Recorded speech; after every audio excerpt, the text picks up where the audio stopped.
Good morning. Would like to invite you to greet each other silently to start the service here.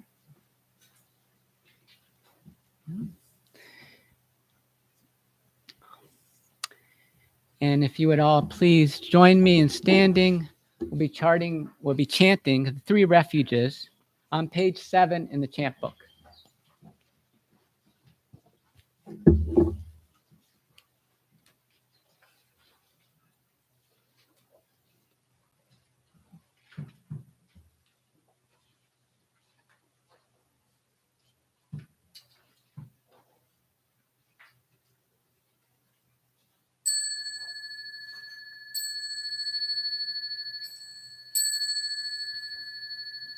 I go for refuge to Buddha, my deeply awakened mind, the living source of understanding and compassion, which must be cultivated to be known fully. I go for refuge to Dharma, the path of mindful living, leading healing, joy, and enlightenment, the way of peace, which must be cultivated to be known fully. I go for refuge to Sangha, the loving and supportive community of practice, realizing harmony, awareness, and liberation, which must be cultivated to be known fully. I am aware of the three jewels within my heart. I vow to realize them. I vow to understand living beings and their suffering. I vow to cultivate loving kindness and compassion, and to practice joy and equanimity. I vow to resist living sanely, content with few possessions, and to keep my body healthy. I vow to let go of all worry and anxiety in order to be light and free. I am aware that I owe so much to my parents, teachers, friends, and all beings. I vow to be worthy of their trust, to practice wholeheartedly, so that understanding and compassion flower, and every help living beings be freed from their suffering. May the Buddha, the Dharma, and the Sangha support my efforts. May the Buddha, the Dharma, and the Sangha support my efforts. May the Buddha, the Dharma, and the Sangha support my efforts.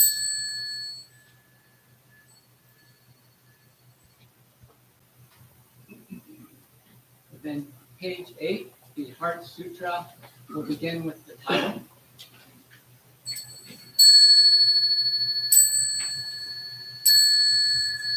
Dhamma Prajna Paramita Hridaya Sutra. The Bodhisattva of great compassion, from the deep practice of prajna, paramita, perceived the emptiness of all five skandhas, and delivered all beings from their suffering. O Shariputra, form is no other than emptiness, and emptiness no other than form. Form is emptiness, emptiness form. The same is true of feeling, thought, impulse, and consciousness. O Shariputra, all dharmas are empty. They are not born nor annihilated. They are not defiled nor immaculate. They do not increase nor decrease. So in emptiness, no form, no feeling, no thought, no impulse, no consciousness, no eye, ear, nose, tongue, body, mind, no form, sound, smell, taste, touch, or objects of mind, no realm of sight, no realm of consciousness, no ignorance, no extinction of ignorance, no old age and death, no extinction of them, no suffering, no cause of suffering, no cease from suffering, no path to lead out of suffering, no knowledge, no attainment, no realization, for there is nothing to attain. The Bodhisattva holds on to nothing but prajna, paramita. Therefore, the mind is clear of any delusive hindrance. Without hindrance, there is no fear. Away from all perverted views, one reaches final nirvana. All Buddhas of past, present, and future, through faith in prajna, paramita, attain to the highest perfect enlightenment. Know then the prajna, paramita, is the great Dharma, the radiant fearless mantra, the utmost supreme mantra, which is capable of allaying all pain. This is true beyond all doubt. Proclaim now the highest wisdom, the prajna, paramita. Gate, gate, paragate, parasamgate, bodhisvaha. Gate, gate, paragate, parasamgate, bodhisvaha. Gate, gate, paragate, parasamgate, bodhisvaha. Dhamma, prajna, paramita, Hridaya Sutra.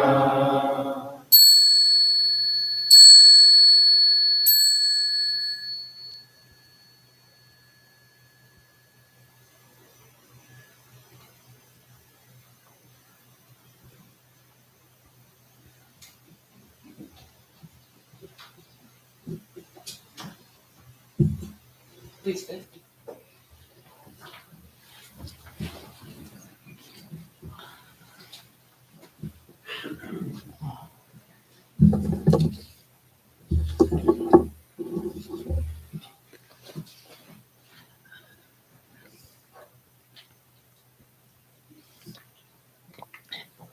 Good morning. My name is Kunga Nyima. I'm one of the Dharma teachers here at the temple. Nice to see you all here today. Rainy day.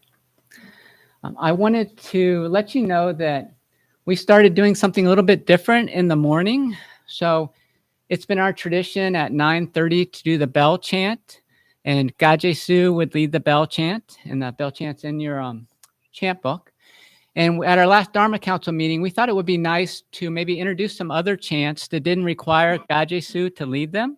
You know, chants that we as a Sangha could participate together.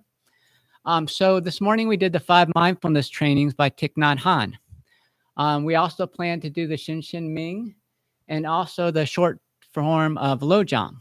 Okay, so if you get here at 9:30, we'll be participating in those different chants as we go. Right now we don't have a set schedule for that. We might develop that later. And as we practice them, we'll probably kind of develop our own style of chanting them, just like we chant the Heart Sutra. But if you'd like to experience that, I invite you to come at 9:30 and experience that with us. So today I'm going to be talking about generosity. The title of today's talk is The Gift of Generosity.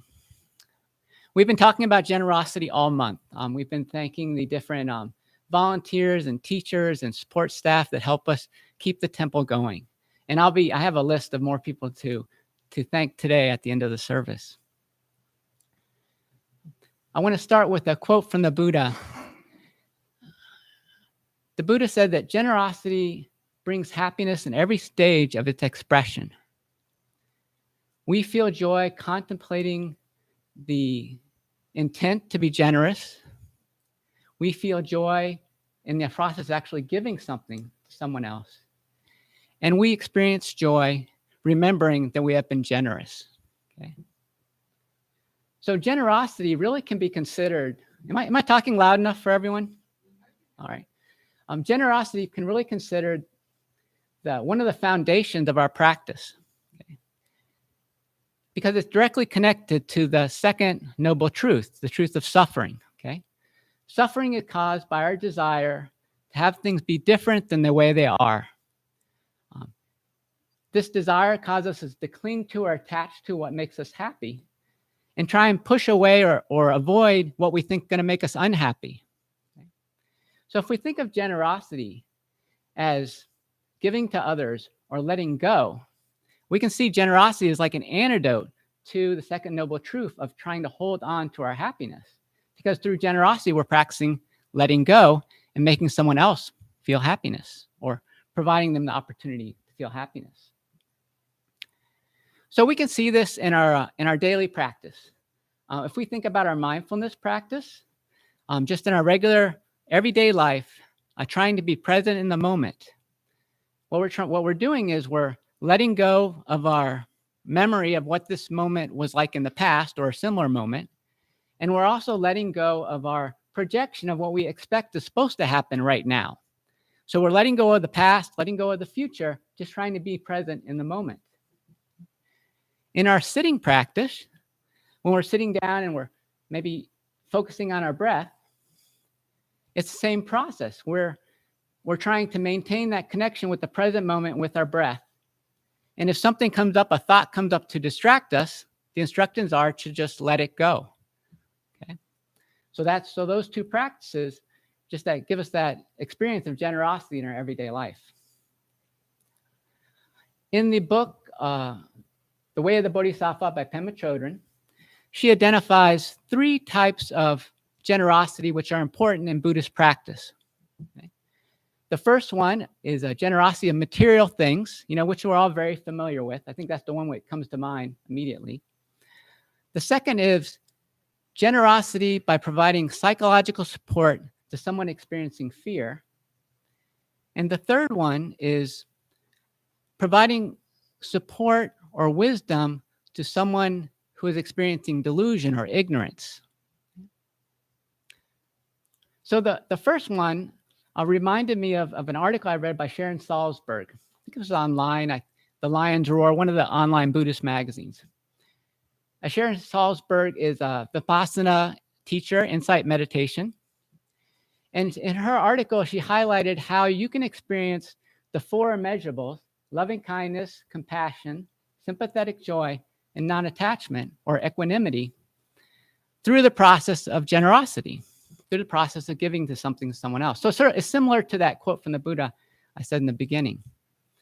So loving kindness is the wish for others to have happiness, and compassion is the wish for others to be relieved of their suffering. So when we're generous and we're thinking of outside of ourselves, thinking about someone else and what might bring them happiness or what might reduce their suffering, we're experiencing those 2 immeasurables, loving kindness and compassion. When we actually give them the item, that's sympathetic joy. That's experiencing not only the joy of giving something to someone else, but sharing in their joy at receiving what we provided. And then the fourth one, equanimity or non-attachment, has to do with us realizing that even though we've given something away, and maybe that's something that we felt like we needed, maybe our time or maybe money, we realize that that's okay. We can still be happy even though we've made that gift. So that builds our equanimity. So through this process of giving things materially or emotionally, we can experience the 4 immeasurables: loving kindness, compassion, sympathetic joy, and non-attachment. So the next one from Pema Chodron was providing support to those in fear. So when I thought about this, I thought about, being a parent and how, your child might have a nightmare in the middle of the night, and then you provide comfort to them, in that time of fear. Also, as an adult, we probably experienced the opportunity to provide companionship to a friend of ours or a loved one who's maybe fearful about something, some type of surgery or medical procedure they have to undergo. Yeah. In my own work as a hospice social worker, I'm often called to provide support to those who are in fear of death. A loved one or a family member is dying, and they're they're bringing us in not just for medical support, but also for psychological and spiritual support. So what I've found through my experience of providing that support and also receiving that support from others is that it's not so much that we are going in there to remove the object of the person's fear, right? Because if they're having surgery, they have to have the surgery. We really can't take that away. And if the person is dying, we're not going to go in there and tell them they're not going to die. But what we're really doing is just providing a companion or a witness, a presence, someone to be there with them and share their concerns. And that's the important part of that generosity, I think, is just being present, sharing our time and our emotional support with someone else. So the next one, the third one, was providing wisdom or support to someone to help them overcome delusion or ignorance.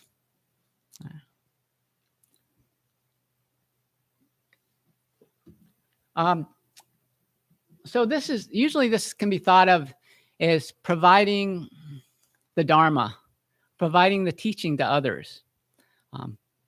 That's how in our own practice, that's how we overcome suffering, right? Suffering is the first noble truth. The fourth noble truth is the Eightfold Path, which is the relief of suffering. So Pema Chodron talks about kind of two ways that we can provide that teaching, either through our life, our daily living, or through actually telling somebody about Buddhism or about our spirituality. I think probably it's easier for us to do the second one, tell other people about Buddhism, like be an advocate, but probably maybe less effective than the first one, which is more difficult. And so I have a funny story I want to share. Maybe it's not that funny. It's a story I heard at a church when I went to hear a concert, and in between the concert they had this little skit. And the story goes that there is a woman who is selling vacuum cleaners in a big department store. I always picture in my head, it's like the 1950s. And so she's just in there all day trying to capture shoppers who are there to buy other things and trying to get them to buy these vacuum cleaners. And she has a script and she has all the information about vacuum cleaners that you could want to know. And she's grabbing these people who are trying to do other types of shopping and say, hey, let me tell you about this vacuum cleaner, how great this model is and everything like that. But her problem is she's not really selling any vacuum cleaners. She really can't figure out why. She just tried to pump up her game and be more emotional and excited about it. Maybe that would help. So one day she's doing that and she's giving a really excited spiel about this vacuum cleaner, and she knocks over a plant and scatters dirt on the floor. And without even thinking about it, she just grabs one of the vacuum cleaners and starts sucking up the dirt. And then she sells her first vacuum cleaner. And the idea is that the people didn't need to hear about it. They just needed to see how effective it was. And I think that with our practice, we can think about that too. Probably the best way to communicate the importance of our practice or the benefit of our practice is through our day-to-day living. How we interact with others, how we confront or deal with challenges in our life. Yeah. So now I want to kind of shift gears. I've been talking about a very kind of like self-centered or ego-centered view of generosity. What can generosity kind of bring to me? How does generosity deepen my spiritual practice through like letting go? Or how does generosity help me experience loving kindness, compassion, sympathetic joy, non-attachment? Or how does generosity help me help you? So there's me and you are separate. Okay? So this is all very kind of like the sort of mundane or ego-centered perspective on reality. I talked about this a couple of months ago when I talked about karma and the karma of our ancestors. And the idea is that we can have two perspectives on reality. We can have our day-to-day reality perspective, which is what we use to kind of figure out how we're going to get through the day. What kind of work, this helps us decide what kind of work we do, what kind of food we like, what kind of people we like, how do we spend our time, what's important to us. The other type of perspective that we can have is spiritual or transcendental perspective. It's kind of trying to see the big picture. When I talked about this before, I said that mundane perspective is like kind of being in the woods, trying to avoid the trees as you walk on a trail. And the spiritual perspective is like going up into the mountains. So you're seeing over the top of the trees and you're seeing the vast horizon. I think the spiritual perspective is what really gives us our sense of meaning in our life. Okay, so it's more not so important that, what we eat for dinner, but maybe why we eat what we eat for dinner. Maybe that would be a connection. So in order to talk about this kind of spiritual view of generosity, I want to talk about the 13th century Soto Zen teacher, Dogen Zenji. You've heard about Dogen Zenji because Shin Q talks about him when he comes as a guest speaker. He talked about him when he gave his information about instructions to the cook. I think that was the one. So Dogen Zenji is really interesting, and he can be a really challenging writer because he will write about the mundane perspective and the spiritual perspective in the same essay and sometimes in the same sentence. So just like jump, from one to the other right away. And you don't even know what he's talking about. So I thought it would be interesting to talk about, he wrote an article about generosity called The Four Acts of the Bodhisattva. It's from his book, Shoba Genzo, which is the treasury of the true Dharma eye. So there's 4 acts he identifies. The first one is almsgiving, or also been translated as free giving. The second is kind speech. The third is benevolence, or non-harming. And the fourth one is manifesting sympathy. So the first one, starting off, giving alms, is very similar to the first Pema Chodron, giving material support. I think Dogen starts off by just saying, don't be greedy, right? So very mundane, share your stuff. But then he goes on to say that not only can you share what you own, but you can share what you don't own. Okay? So then you're wondering, what does he mean by that? I don't think he means that you share, things that are owned by someone else, right? But he means you're sharing things that no one can own. So things like your time, your energy, your thoughts, your prayers, these immaterial things, that you can share those things. Okay? And not only can you share those thoughts to others, and we talk about ways you can do that in Buddhism. You can do it through loving kindness meditation, where you wish others to have happiness. You can do it through Tonglen meditation, which is wishing others to have their suffering reduced. And you don't have to just provide this generosity to those you know. You can actually provide this type of generosity to anyone, anywhere. I was thinking, it's kind of like a superpower. Like you can be generous to anybody, anywhere, at any time, just by keeping them in your thoughts. So anybody you encounter on social media, in the news, in the newspaper, if you read a story and it's really upsetting and you wish there was some way you could help those people, well, you can. You can practice a Tonglen or a compassion practice for them and say prayers for them. And that's helpful. Dogen also says that we can be generous, or we are being generous, when we wake up in the morning and go to work. And it doesn't even matter what we do. So the idea here is that we are all connected with everyone else in the universe. And the universe only exists because we're all here. So every one of us is bringing something to the universe, some type of experience, right? And that experience is important. It could be a positive experience, like we're being really skillful, or if we're having a bad day and making mistakes, we might be bringing out loving kindness and compassion in other people because we're having, a difficult time. So either way it goes, just us being in the world and interacting with other things in the world is a form of generosity. And then the other side of that is that just by being born, we're a receiver of generosity. Just because we're alive as a human being, that's a generous gift that we've received. And so we always have energy to be generous if we just remember that fact, that great gift we have as a human being. So the second one is kind speech. And Dogen basically starts out by saying, don't be rude, okay? It's always important to express genuine appreciation for others and what they do, not just to them, but also, to other people. That's an important practice.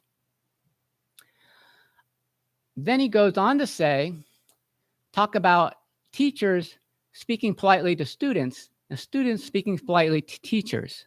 He was writing for monks in a monastery, so that was really important, those interactions. Last time I spoke about the Lotus Sutra. The Lotus Sutra talks about how everyone and everything in our world can be our teacher, has that possibility. Okay? So if we take this idea of Dogen and we think about the polite way to interact with our teachers, and we consider that everything that we encounter in life can be our teacher, that's a way for us to practice generosity all the time. And then kind speech is not only something you say out loud, it's something you say internally. So we can think about the kind speech or the kind of speech that we use in our own self-talk. Some of us might feel like that we're really a harsh critic on ourselves, that we're telling ourselves or reminding ourselves frequently how we're doing things that are wrong. I heard a Dharma talk from Shasta Abbey 1 or 2 weeks ago, and they were talking about one of the monks had a really difficult time when people made mistakes in a ritual. And it was a Soto Zen monastery, so there's lots of rituals, right? Lots of opportunities to make mistake. And this monk got really angry when people made mistakes, and he would say, "Oh, that was really stupid for them to do that." And that was creating problems in the monastery, right? Because people were saying, "Well, he's calling me stupid, right? Because I'm the one who made that mistake." And the monk was not only doing that with others, he would do it with himself as well. He would say, whenever he did something, he said, "Oh, that was a stupid thing for me to do." And there was a lot of anger connected with that. So this was brought to his attention, and through their introspection, they realized that it was a habit of theirs. They did it with everyone, not just themselves. So they decided to substitute word silly for stupid. So whenever they saw a mistake, either out loud or to themselves, they said, "Oh, that was a silly thing to do." And that just changed the whole feeling of the situation, right? Because all of a sudden, silly is kind of like causes and conditions come together to make something be funny or silly, right? Where we kind of think of stupid as like, oh, that's like an intelligent thing. Maybe you were born that way and you can't really overcome it. So this was a really eye-opening and really beneficial for the whole practice, just for him to change that one word. Okay. So the next thing I want to talk about with Dogen was benevolence or non-harming. So Dogen starts out talking about we should be non-harming to ourselves. Okay? We can think about that in a lot of different ways. I think one of the ways that we can think about that is just trying to be healthy. It's not that we need to be healthy because we need to change how we look, but just to be healthy so that we can be more comfortable. And that's a way of showing kindness to our body. Then he goes on to say, well, we should be non-harming to our friends and family. Those are the people that we love. We should express that to them, of course. And then the next step, right, is to say that we should also be non-harming to those we don't know, or maybe those that we have a hard time loving. Okay? So that's the next step. Dogen, since he likes to push things further, he says that we should be benevolent or non-harming to grass, trees, wind, and water. So not only should we be generous in the fact that we're not going to be harmful to other living beings, ourselves, those we love, those we don't like, we also should be non-harming to beings that exist or living things that exist, regardless of the fact of whether or not we think they're conscious or not, right? So plants and trees or grass and trees we may have decided, maybe they're not conscious, but still, even though they're not conscious, they should receive our generosity. And then wind and water as well. So like even things that we maybe have a hard time believing are even alive, because they're like elements, like rocks. And even those things are worthy of our generosity. So this kind of brings it into the fourth one, manifesting sympathy, where he says that there really is no distinction between ourselves and everything else in the universe. We're all interconnected. He starts off with a really simple example. He says that all beings like poetry, wine, and music. Okay? And I think what he means there is that everyone is seeking happiness, right? Everyone's trying to find happiness. So everyone has that similarity, and that's a reason for us to be generous with everyone. I read a story once about that compared generosity to being like a person sleeping in bed. And when that person realized that their arm was in an uncomfortable position, without even waking up, they just repositioned their arm into a more comfortable position. So completely non-thinking.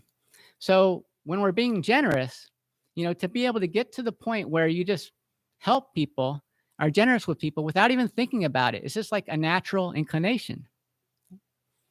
So I think that, that can be, we can think of that as a high ideal, but really we probably do that in our daily life with our loved ones. If we have children or we have parents, we probably experienced a time where they were undergoing some kind of terrible suffering and we wish we could be in their place. We would gladly switch places with them, right? As if there's no difference between ourselves and them. Okay? But that Dogen's saying we can also apply that to people we don't even know. And there are examples of that. I remember a story that I heard by Joseph Campbell. He's a writer of mythology. And Joseph Campbell was sharing a story with Bill Moyers, talking about his book, The Power of Myth. This is old, from like the 1980s, so some people may not be familiar with Joseph Campbell. But he was talking about a suicide attempt in Hawaii. And what happened was that there was someone on a bridge, and they called the police to come and intervene. And just as the police officers arrived, the person started to go over.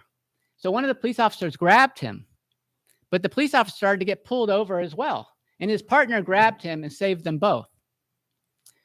So later, a news person was asking the police officer, what were you thinking? How could you grab onto that person and when you started to go over, not let go? And the police officer said, if I would have let him go, it would have been like I died myself. I would have let myself go. So they didn't even know each other, right? And this guy was like breaking the law, right? It's against the law to commit suicide. But yeah, he was willing to sacrifice his life for this complete stranger. So, sometimes, life brings out that in us. So that was a long talk. So I appreciate your patience and your generosity in listening. Prepare yourself for meditation. Thank you.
So today we're going to add a little something to the service, which we haven't done before.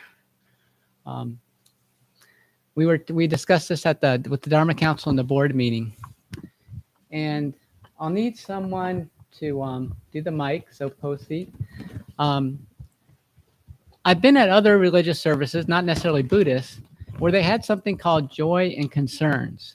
Okay, and what we're gonna do is change that to loving kindness and compassion.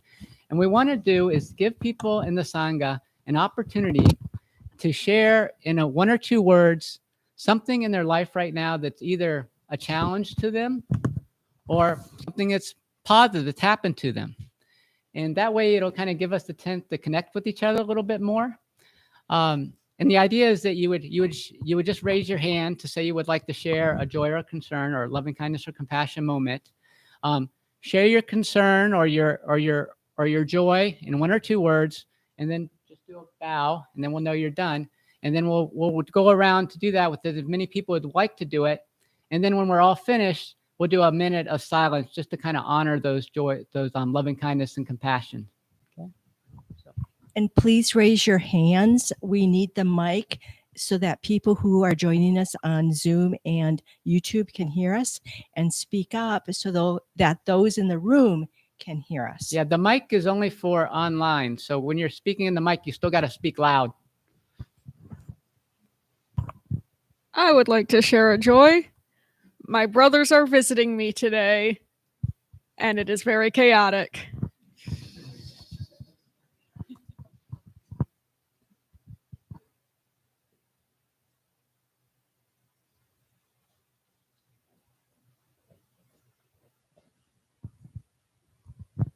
I would also like to share a joy of the cultivation of conscious community.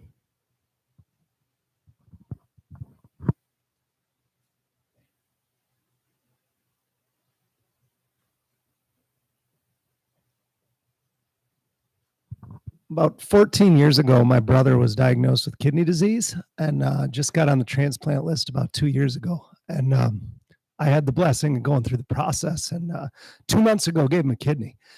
And I had a lot of anxiety about that process. I'm a young dad. I have three young kids.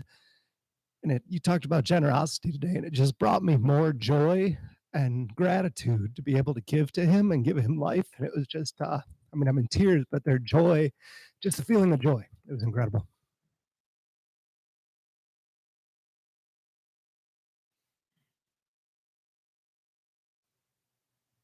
I want to share that I had a concern. My father was diagnosed with cancer, but then just yesterday we found out through my sister it's not as bad as they thought. So he's going to do some treatment. So hopefully he'll have more time than we're expecting.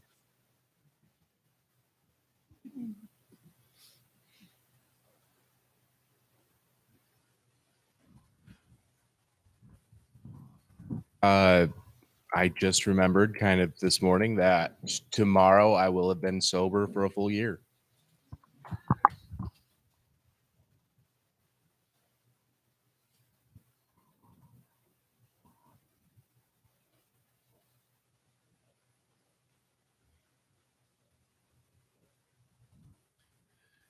Concern, 3 words: family generational differences.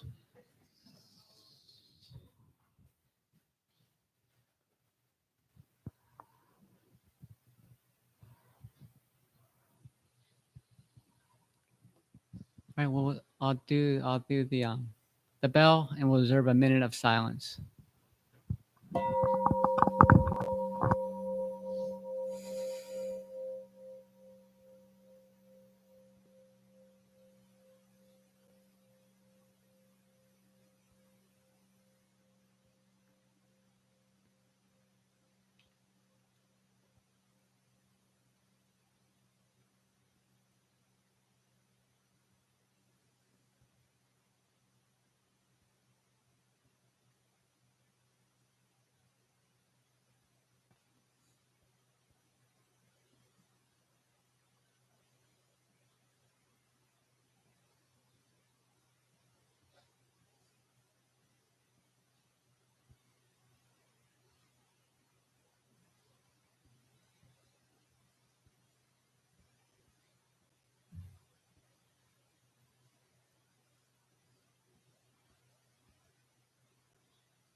Okay, announcements.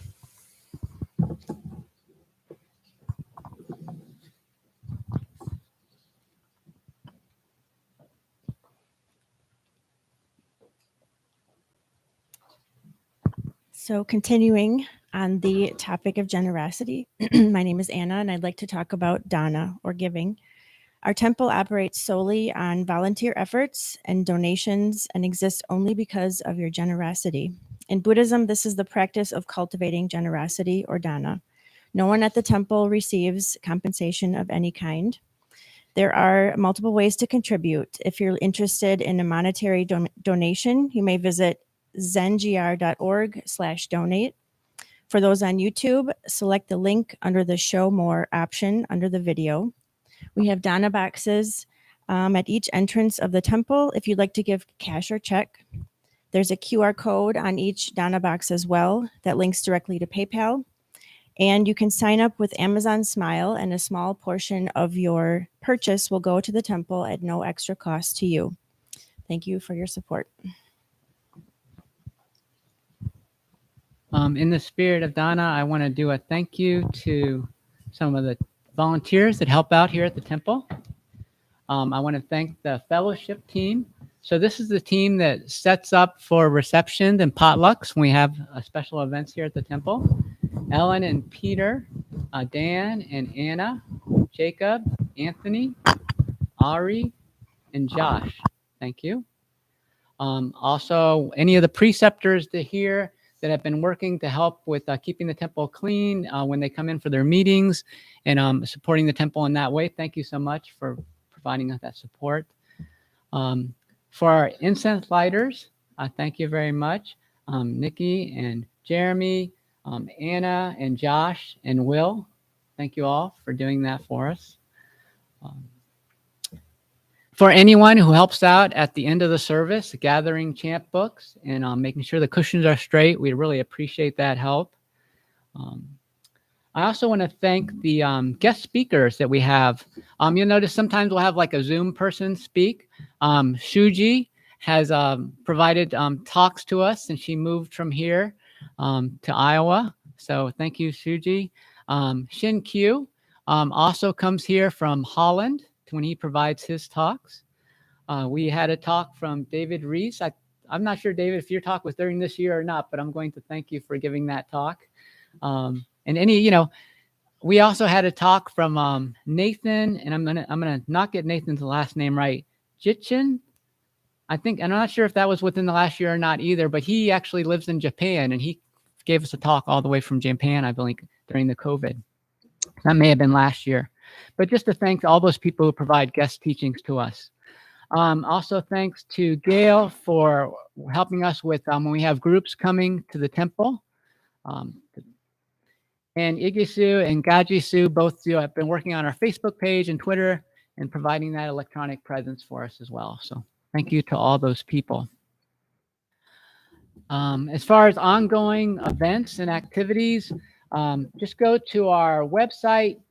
We have recovery groups here at the temple, and we support recovery groups in other places, Buddhist-based recovery groups. We have online book discussion as well. So please look online for further information about that. Jan, do you want to do something else too? I wanted to, because we were closed last week, I missed the second acknowledgement of our volunteers. But first, I wanted to thank you, Kunga, for showing us or talking about the many facets of generosity that we can use in practice on a daily basis. Very well. Thank you. So, for those of you who are new, my Dharma name is Koshi. My given name is Jan MZ, and I serve on the board of directors as president and secretary. And so I'd like to acknowledge another group of volunteers who support the temple in that they oversee the temple operations. So serving on the communications committee, who promoted temple activities weekly in the newsletter, on our website, and in social media, and this overlaps with what Kunga just shared. Kent, Kunga, Hung Su, Kaji Su, and Iki Su. Serving on the Ethics Committee, who prepared to mediate conflicts as needed, Gail, Kent, and Jeremy. Serving on the Board of Directors, who oversaw and maintained operations and managed resources for the temple with me, Jake, Nikki, Kent, and Gail. To all those who made non-monetary contributions by donating equipment, tools, items, supplies, and materials to meet a specific need. And finally, to those who made monetary donations that paid operating expenses and rent, utilities, Zoom, supplies, and materials. Very grateful for all that you do to support this temple. All right, let's all please stand and we'll say our closing gathas together.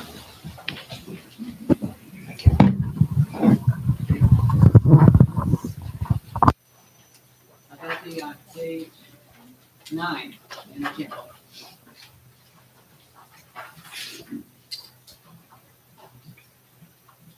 For all unskillful actions ever committed by me since of old, on account of my beginningless greed, anger, and ignorance, Lord, my body, mouth, and thoughts, now I atone for them all. Vast is the robe of compassion, a formless field of benefaction. I wear the Buddha's teachings for the benefit of all sentient beings. All beings, one body, I vow to liberate. Endless blind passions, I vow to uproot. Dharma gates without number, I vow to penetrate. The great way of Buddha, I vow to attain.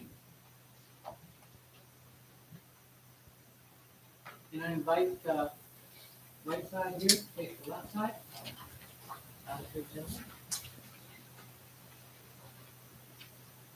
Please join us for social hour downstairs till 11:30. And you can help with collecting chant books as you go down. Thank you.